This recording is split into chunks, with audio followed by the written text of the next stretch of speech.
हे दोस्तों नमस्कार। एक बार फिर से स्वागत है आपके अपने YouTube चैनल देव जी के ट्रिक्स में। तो दोस्तों यहाँ पर डेली की तरह रात 8:45 में हिंदी का फुल टेस्ट लगाने वाले हैं, जो कि सभी एग्जाम के लिए है, जैसे लेखपाल, वीडियो एग्जाम, पुलिस एग्जाम, या आप किसी भी स्टेज से हैं तो आप लोग टेस्ट लगा सकते हैं। और डेली का डेली टेस्ट लगाइए। टाइम निर्धारित है 8:45 में।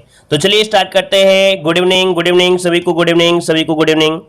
सभी लोग भाई लाइक कर दीजिएगा जितने लोग जुड़ चुके हैं, और जितने भी ऑफलाइन स्टूडेंट देखते हैं सभी लोग भाई यहाँ पर शेयर सपोर्ट कर दिया करें, ठीक है। सब लोग लाइक कर दीजिएगा।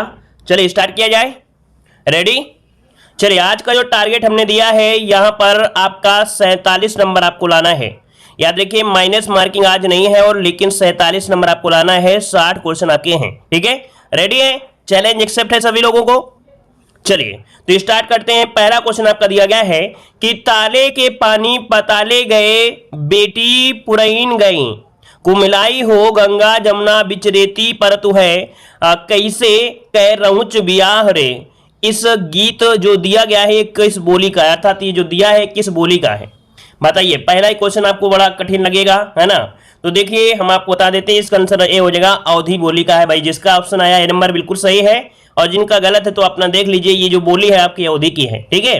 चलिए आगे बढ़ते। क्वेश्चन आपसे अगला पूछा गया है कि खसखुरा या गुरखाली भाषा है।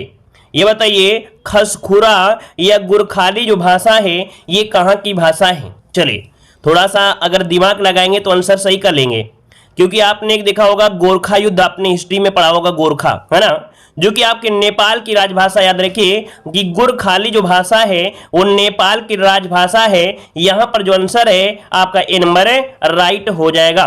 चलिए आगे बढ़ते। क्वेश्चन आपसे अगला पूछा गया है, कह रहा आपसे ध्रुपद गायन का संबंध किस भाषा से है। चलिए बताइए ध्रुपद गायन का संबंध किस भाषा से है। ब्रज भाषा, अवधी, राजस्थानी या खड़ी बोली। चलिए तो ध्रुपद गायन का संबंध है ब्रज भाषा से। यहां पर जो ऑप्शन है आपका ये नंबर राइट हो जाएगा।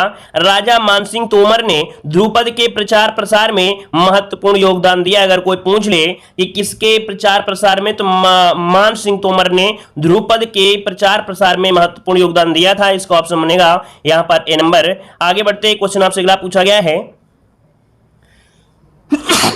सॉरी कि पश्चिमी हिंदी की सर्वाधिक प्रमुख बोली इनमें से कौन सी है। पश्चिमी हिंदी की सर्वाधिक प्रमुख बोली इनमें से कौन सी है। यहां पर देखिए पश्चिमी हिंदी में यहां पर दिया ब्रजभाषा, खड़ी बोली, बुंदेली या बांगरू। तो देखो सबसे ज्यादा यहां पर जो आंसर बनेगा कौन सा बन सकता है। चलिए ब्रजभाषा। देखिए यहां पर सर्वाधिक प्रमुख बोली इनमें से ब्रजभाषा है। ब्रज का अर्थ होता है पुराना, है ना, ब्रज का अर्थ पुराना है। मतलब ये कह सकते हैं पशुओं या गायों का जो समूह होता था, या कह सकते हैं चारागाह। तो पशुपालन के प्राधान्य के कारण यह क्षेत्र ब्रज कहलाया था, और इसी आधार पर इसकी बोली ब्रजभाषा कहलाई है। तो इसका ऑप्शन जो बनेगा ए हो जाएगा, ब्रजभाषा हो जाएगा। चलिए आगे बढ़ते हैं। क्वेश्चन आपसे अगला पूछा गया है, ब्रजभाषा का क्षेत्र कौन सा नहीं है। ब्रजभाषा का क्षेत्र कौन सा नहीं है। थोड़ा सोच समझ के जवाब देना पड़ेगा, है ना। आज का टेस्ट आपका लॉजिक वाला है, लेकिन ज्यादा क्वेश्चन में लॉजिक नहीं है, स्टार्टिंग में ही है, और तो पूरा का पूरा टेस्ट सरल है। देखो ब्रजभाषा का कौन सा क्षेत्र नहीं है। तो देखिए भाई यहाँ पर जो आपका दिया गया है धौलपुर, है ना, यहाँ पर आपका मथुरा और आपके आगरा। लेकिन ये जो दिया गया है सरगुजा, ये भाई छत्तीसगढ़ी बोली का क्षेत्र है। क्या है भाई, ये जो सरगुजा बोली जाती है ये आपके छत्तीसगढ़ी बोली जाती है, अर्थात छत्तीसगढ़ी बोली के अंतर्गत आता है। याद रखिए ब्रजभाषा में हम लोग स्टार्ट करते हैं कहां से, आगरा से। आगरा, मथुरा, वृंदावन, अलीगढ़, धौलपुर, मैनपुरी, एटा, बदायूं, बरेली, है ना, इन क्षेत्रों में ब्रजभाषा आपकी बोली जाती है। चलिए आगे बढ़ते हैं। क्वेश्चन आपसे दिया गया है, ओ औ का उच्चारण स्थान बताइए। सभी लोग बताइएगा ओ औ का उच्चारण स्थान इनमें से क्या है। तो भाई ओ का निर्माण कैसे हुआ होगा, कंठ और ओष्ठ से हुआ है, अर्थात यहां पर जो आंसर है आपका बी हो जाएगा, कंठोस्थ। यहां पर आंसर जिसका भी बन रहा है, जिसका भी आंसर आ रहा है बी वाला, कंठोस्थ, इस प्रकार से राइट हो जाएगा। चलिए आगे बढ़ते हैं। क्वेश्चन आपसे अगला पूछा गया है, टा वर्ग की ध्वनियों का उच्चारण स्थान बताइए। चलिए देखो हमने बताया था इजी क्वेश्चन आपको अभी मिलेंगे, तो आप ही बताइए टा वर्ग का जो ध्वनि का उच्चारण होता है कैसा होता है। तो टा वर्ग होता है मूर्धन्य, है ना। यहां पर जो आंसर है आपका सी हो जाएगा। लगभग सभी का जवाब बिल्कुल से सही आ रहा है, मूर्धन्य इसका आंसर आपसे राइट हो जाएगा। मूर्धन्य मतलब ये होता है कि जो टा वर्ग के जितने भी वर्ण होते हैं इनको बोला जाता है, तो इनको बोलने में जो प्राण वायु होती है, अर्थात जो बोलते हैं तो अंदर ही रह जाती है, अर्थात जीव बीच में आवाज को दाब देती है, अंदर की जो आवाज निकलने वाली होती है रुक जाती है, जैसे टा टा बोलिए, और अगर ऐसी स्थिति 1 मिनट रहेगी तो आप मूर्छित हो जाएंगे, इसलिए इसे मूर्धन्य भी कहा जाता है। चलिए आगे बढ़ते हैं, क्वेश्चन आपसे अगला पूछा गया है, पा वर्ग की ध्वनियों का उच्चारण स्थान बताइए। अब पा वर्ग जब आप बोल रहे हैं तो दोनों ओठ क्या हो रहे हैं, मिल जा रहे हैं, पा फा बा, तो ये ओठ हो रही हैं, इसका मतलब क्या हो जाएगा, ओष्ठ।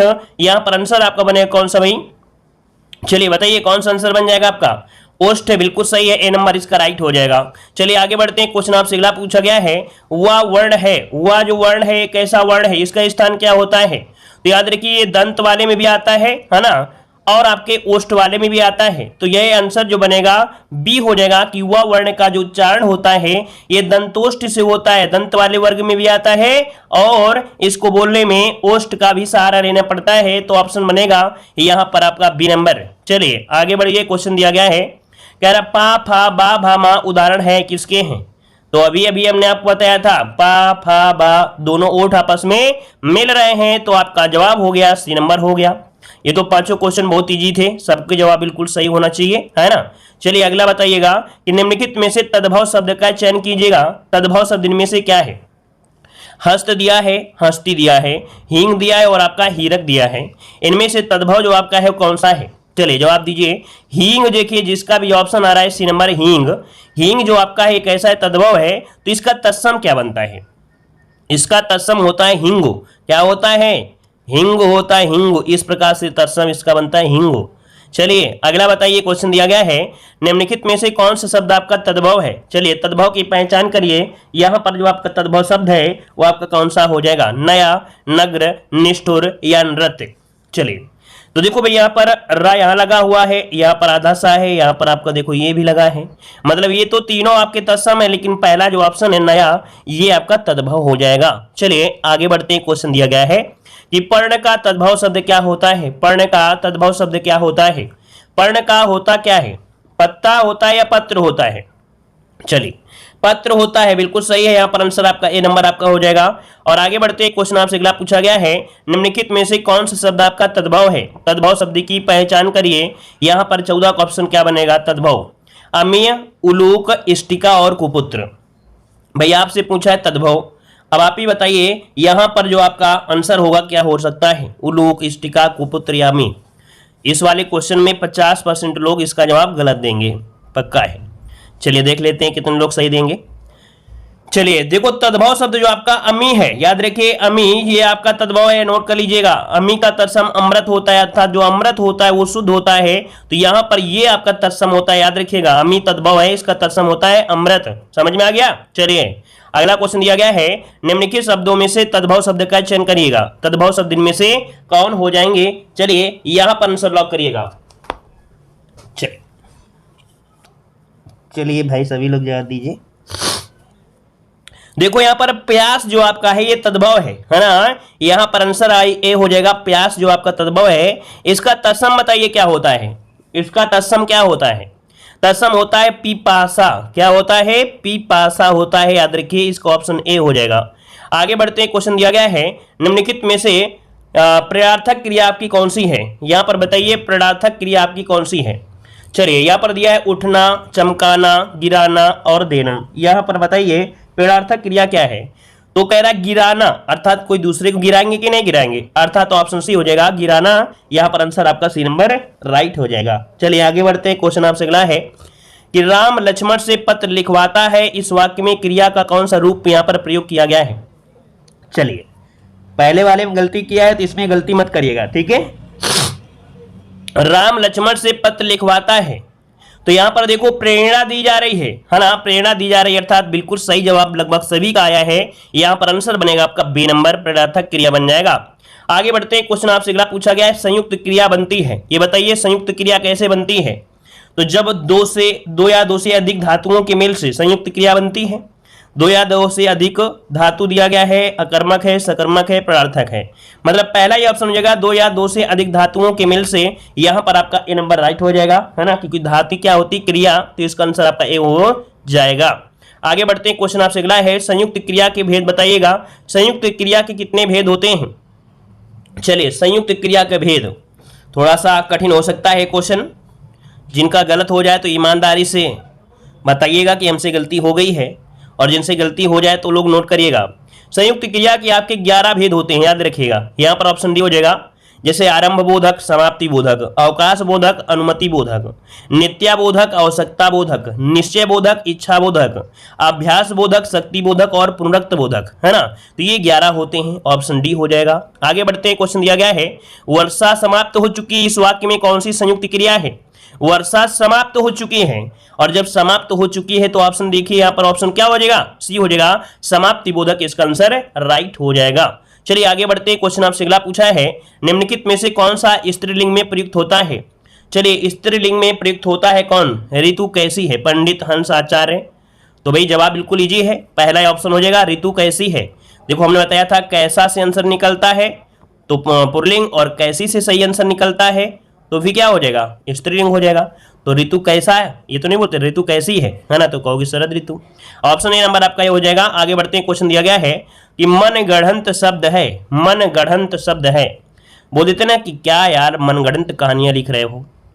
तो ये जो आता है आपके स्त्रीलिंग में प्रयोग होता है, किसमें, स्त्रीलिंग में प्रयुक्त होता है। यहां पर आपका जो आंसर है वो आपका बनेगा बी नंबर राइट हो जाएगा।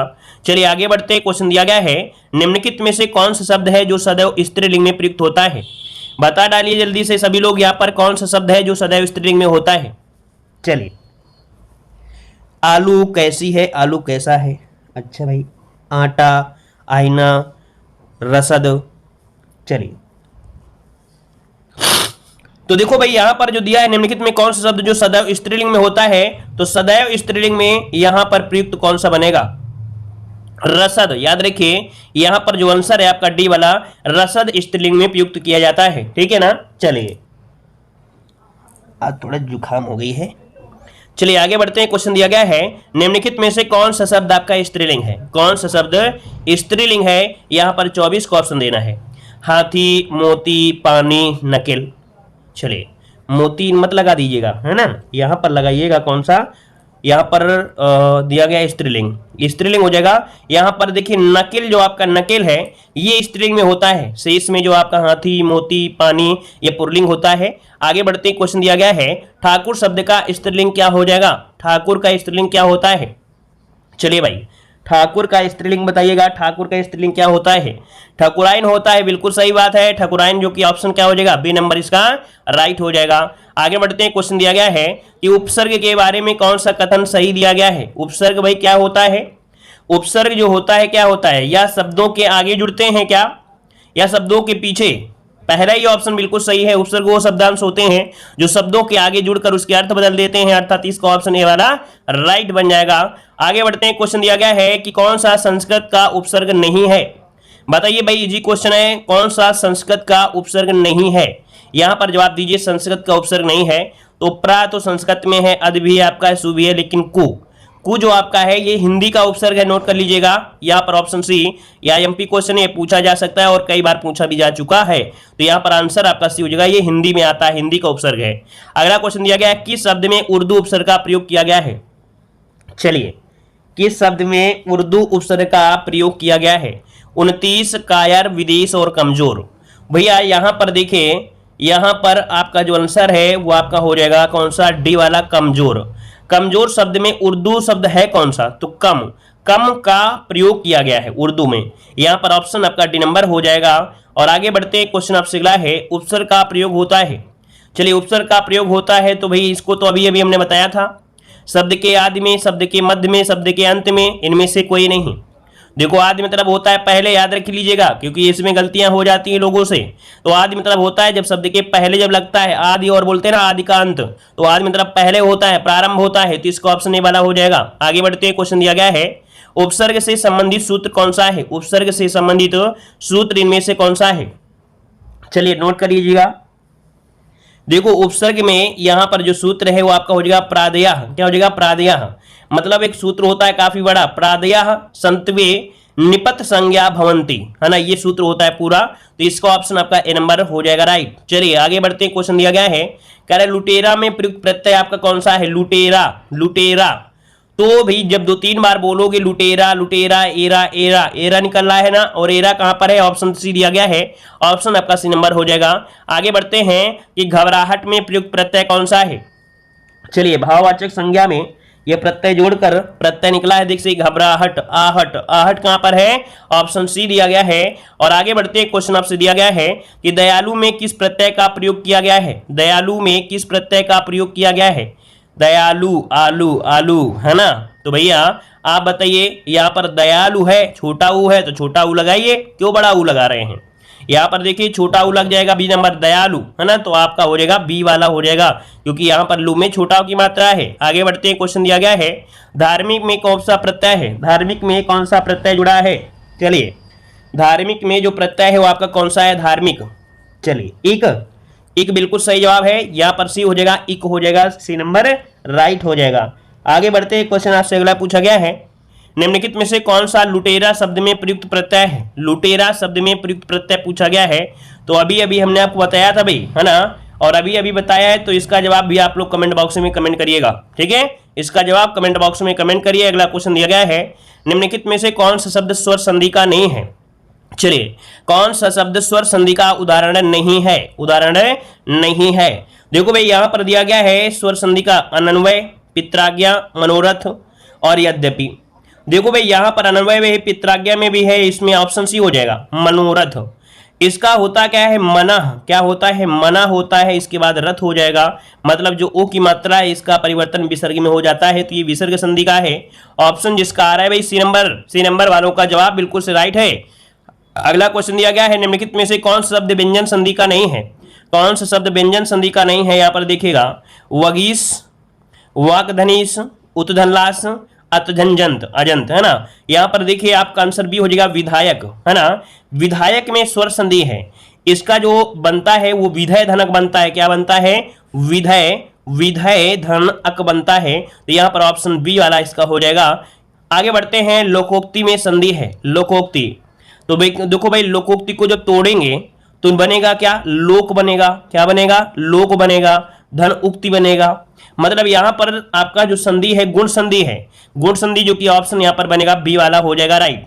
आगे बढ़ते हैं, क्वेश्चन दिया गया है अत्यल्प में कौन सी संधि है, अत्यल्प में कौन सी है। तो देखो हमने बताया था या के साथ जब कभी भी आधा अक्षर प्रयोग किया गया हो या वा के साथ आधा अक्षर प्रयोग किया गया है वहां पर हमेशा यण संधि ही होती है ना, बहुत बार बताया है। तो इसे तोड़ेंगे तो बनेगा क्या, यह बनेगा अति धन अल्प बन जाएगा, अति धन अल्प हो जाएगा, जो कि भाई सभी का जवाब बिल्कुल सही आ रहा है। आगे बताइए, क्वेश्चन दिया गया है मतैक्य में प्रयुक्त संधि कौन सी है, मतैक्य में प्रयुक्त संधि कौन सी है। मतैक्य को तोड़िए जल्दी से, जब इसे तोड़ेंगे तो निकलेगा मत धन निकलेगा ऐक्य, क्या निकलेगा, ऐक्य, मतलब यहां पर वृद्धि संधि है, क्या है भाई, वृद्धि संधि है। यहां पर आंसर आपका डी वाला राइट हो जाएगा, क्योंकि ऐ की मात्रा होती है किसमें, वृद्धि में होती है। आगे बढ़ते हैं, क्वेश्चन दिया गया है अतः शब्द का प्रयुक्त अर्थ क्या है, अतः का शब्द जो है, अतः का अर्थ होता क्या है। तो अतः बोलते हैं ना, अतः या कह सकते हैं इसलिए, बोलते हैं ना अतः या बोल देते हैं इसलिए, तो ऑप्शन इसका हो जाएगा बी नंबर। आगे बढ़ते हैं, क्वेश्चन दिया गया है अत्युक्त का सर्वाधिक उपयुक्त अर्थ क्या होता है, अत्युक्त मतलब क्या होता है, बताइएगा सब लोग, सभी लोग बताइए भाई अत्युक्त मतलब क्या होता है। चलिए देखो इसका मतलब होता है कि कोई बात बहुत बढ़ा चढ़ा कर कहना, इसका जो ऑप्शन है वो आपका बनेगा डी नंबर हो जाएगा। आगे बढ़ते हैं, क्वेश्चन आपसे अगला पूछा गया है मीनाक्षी का अर्थ क्या होता है। ये तो क्वेश्चन आपने बहुत बार पढ़ा है भाई, इसी से भी गलती नहीं होना चाहिए। मीनाक्षी का मतलब क्या होता है, जिसकी आंखें मीन अर्थात मछली की तरह होती है ना। यहाँ पर जो ऑप्शन है, ऑप्शन जो आपका है वो आपका हो जाएगा कौन सा, बी वाला, मछली की तरह गोल आंखों वाली है ना, ऑप्शन बी बनेगा। अगला क्वेश्चन दिया गया है निम्नलिखित शब्दों में से एक का अर्थ इनमें से नौका है। नौका भाई बताइए, नौका जो बनेगा किसके अर्थ में बनेगा, तरणी का बनेगा या तरणी का बनेगा। तरुणी यहाँ पर है और तरुणी यहाँ पर है। अब देखिए भाई यहाँ पर छोटी की मात्रा, यहाँ पर बड़ी की मात्रा है, लेकिन यहाँ पर तरुणी है, लेकिन यहाँ पर तरणी है। चलिए तो आप ही बताइए यहाँ पर आंसर क्या हो सकता है। देखो आंसर आपको बता दे, ये नहीं होगा, ये नहीं होगा। अब दो ऑप्शन आपके पास हैं, बताइए भाई ये वाला होगा कि ये वाला होगा, कौन वाला होगा, ए वाला या डी वाला।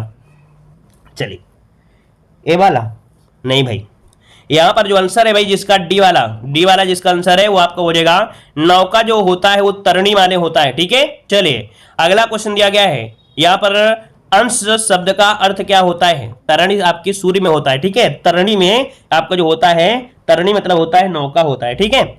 यहाँ पर देखो दिया है अंश का अर्थ, अंश का अर्थ। तो अंश देखो ये वाला अंश तो दिया नहीं गया है कि इस प्रकार से अंश दिया हो।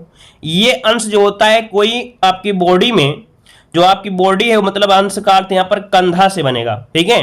यहाँ पर अंश का अर्थ यहाँ पर कंधा है और ये वाला अंश होता तो हम लोग बोलते बॉडी का कोई भी भाग, ठीक है ना। ये अंश मतलब होता है बॉडी का कोई भाग, ये कह सकते हैं पार्ट, तो इसका मतलब ये होता है ना। लेकिन ये अंश का मतलब होता है कंधा होता है, नोट करिएगा। यही छोटी छोटी गलतियां होती हैं जो दिक्कत करते हैं, ठीक है। चलिए आगे बढ़ते हैं। क्वेश्चन आपसे दिया गया है कि निम्न समरूपी शब्द में कौन सा युग्म क्रमशः शब्दकोश एवं खजाना का अर्थ प्रकट करता है? चलिए 46 नंबर समझिए, फिर जवाब दीजिए भाई। यहां पर जो 46 नंबर है वो आपका क्या हो सकता है? देखो यहां पर दिया गया शब्दकोश एवं खजाना, मतलब कह सकते हैं कोश का अर्थ होता है शब्दकोश और कोश का अर्थ होता है खजाना। यहां पर ऑप्शन ए हो जाएगा, इसका मतलब ये हो गया और इस कोश का मतलब होता है खजाना। तो भैया नोट कर लीजिएगा, जिन लोगों से गलती हुई है या जिन लोगों ने पहली बार पढ़ा है तो इसे नोट करिए। कोश मतलब ये शब्दकोश और ये कोश मतलब खजाना होता है। आगे बढ़ते हैं। क्वेश्चन आपसे अगला पूछा गया है, निम्नलिखित में से कौन सा आदि और व्याधि का युग्म का मतलब कह रखता है आदि का अर्थ क्या है? आदि व्याधि शब्द युग्म में आदि का अर्थ क्या होता है? चलिए आदि का अर्थ होता है मानसिक पीड़ा। क्या होता है? मानसिक जो पीड़ा होती है, मानसिक कष्ट होता है या शारीरिक पीड़ा कह सकते हैं, तो वो होता है। ए नंबर हो जाएगा। अगला क्वेश्चन दिया गया है, कह रहा आपसे निम्नलिखित में से कौन सा विकल्प सही नहीं है? कौन सा विकल्प सही नहीं है? चलिए यहां पर देखिए दिया गया अन्योन्य मतलब परस्पर, कृति मतलब रचना, अन्यायन और कृति मतलब निकृष्ट पुरुष। चलिए यहां पर कह रहे कौन सा विकल्प सही नहीं है। चलिए देखो यहां पर जो आपका आंसर है वो आपका बी वाला हो जाएगा। ये तो सही है, ये भी सही है, ये भी सही है। कृति मतलब होता क्या है? कृति मतलब यहां पर चतुर होता है। क्या होता है भाई? चतुर होता है, चतुर होता है, नोट कर लीजिएगा, ठीक है। आगे बढ़ते हैं। क्वेश्चन आपसे अगला पूछा गया है, अंश और अंश का सही अर्थ बताइए। यहां पर देखो भाई ये गलती नहीं होना चाहिए क्योंकि अभी अभी हमने बताया है ना। यहां पर ये अंश क्या होता है और ये अंश क्या होता है, दो क्वेश्चन पहले ही कराया है। तो इस क्वेश्चन का भी जवाब आप लोग कमेंट बॉक्स में कमेंट करिएगा, ठीक है ना। चलिए अगला बताइए। क्वेश्चन दिया गया है अली और अली। ये क्वेश्चन आपका पीछा नहीं छोड़ता है। अली मतलब क्या होता है और अली मतलब क्या होता है? तो देखो भाई अली, अली मतलब क्या होता है? चलिए सखी। देखो अली मतलब होता है सखी और अली मतलब होता है भ्रमर होता है। ऐसे भी याद रखिएगा कि ला में बड़ी की मात्रा है और सखी में भी बड़ी की मात्रा है ना। तो ऐसे भी याद रख सकते हैं, ठीक है। चलिए आगे बढ़ते हैं। क्वेश्चन दिया गया है, अंधेर नगरी चौपट राजा टके सिर बाजी टके सिर खाजा। ये किसने लिखा है? यहाँ पर 20 का ऑप्शन दीजिएगा कि जो 20 का ऑप्शन बनेगा इनमें से क्या बन सकता है? सही आंसर इनमें से बताइए। तो ये भारतेंदु हरिश्चंद्र का नाटक है ना। यहाँ पर जो ऑप्शन बनेगा वो आपका सी वाला आपका राइट हो जाएगा। आगे बढ़ते हैं। क्वेश्चन दिया है, हिंदी का स्वर्ण युग किस काल में रहा है? हिंदी का स्वर्ण युग किस काल में रहा है? चलिए हिंदी साहित्य के क्वेश्चन इजी है ना। यहां पर 21 का जो ऑप्शन है क्या हो जाएगा? चलिए बी नंबर, भक्ति काल बिल्कुल सही है कि हिंदी का स्वर्ण युग काल जो रहा है वो आपका बी नंबर हो जाएगा, भक्ति काल हो जाएगा। चलिए आगे बढ़ते हैं। क्वेश्चन दिया है, साकेत के रचनाकार कौन है? चलिए साकेत के रचनाकार इनमें से कौन है 22 नंबर में? तो 22 का ऑप्शन बनेगा यहाँ पर मैथिली शरणगुप्त। याद रखिए 22 का ऑप्शन हो जाएगा यहाँ पर बी नंबर, मैथिली शरणगुप्त हो जाएगा। आगे बढ़ते हैं। क्वेश्चन है, मैला आंचल किसका उपन्यास है? मैला आंचल किसका उपन्यास है? यहाँ पर जवाब दीजिए 23 नंबर में। चलिए मैला आंचल जो कि देख सकते हैं फणीश्वर नाथ रेणु, ऑप्शन बी हो जाएगा। अगला क्वेश्चन दिया गया है कि आचार्य रामचंद्र शुक्ल ने हिंदी साहित्य के इतिहास ग्रंथ की रचना किस नाम से की है? आचार्य रामचंद्र शुक्ल ने हिंदी साहित्य के इतिहास ग्रंथ की रचना किस नाम से किया है? 24 का जो ऑप्शन बनेगा क्या बनेगा? 24 का ऑप्शन होता है हिंदी साहित्य का इतिहास, जो कि ऑप्शन बनेगा ए नंबर हो जाएगा। चलिए यहां पर आगे बढ़ते हैं। क्वेश्चन आपसे अगला पूछा गया है कि राहुल सकृत्यायन ने आदिकाल को क्या नाम दिया है? राहुल सकृत्यायन ने आदिकाल को क्या नाम दिया है? 25 का ऑप्शन देना है और 25 का जो ऑप्शन बनेगा वो क्या बन जाएगा? तो देखो भाई राहुल सकृत्यायन ने आदिकाल को सिद्ध सामंत काल कहा है। यहाँ पर जो ऑप्शन है 25 नंबर में वो ऑप्शन डी इसका राइट हो जाएगा।